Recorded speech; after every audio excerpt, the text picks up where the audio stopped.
Tak mi přišel nový pomocník na ryby. Takovýhle skládací vozík. Když někam vyjedu daleko, nebo když někam vyjedeme a bude se daleko, tak jsem nechtěl žádný rybářský, protože třeba toho moc nemám. Takže takovýhle vozíček. Holky, nástup, test.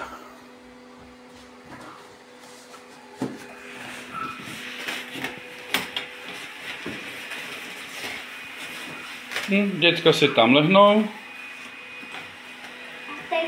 Madílko, 4 kolečka.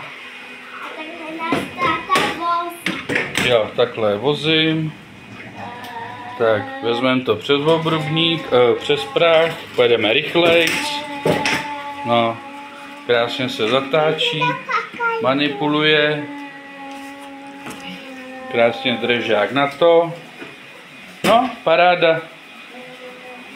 Holky, vystoupit.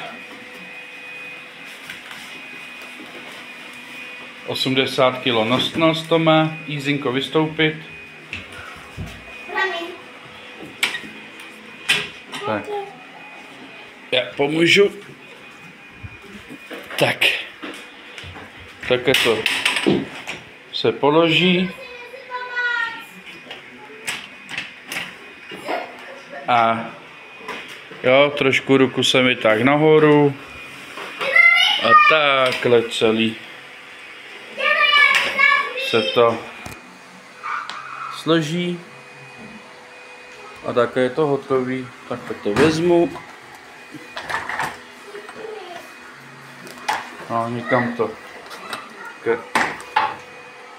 Tak. Popřu, že jo, skladný, perfektní, nazdar, hotovo 20.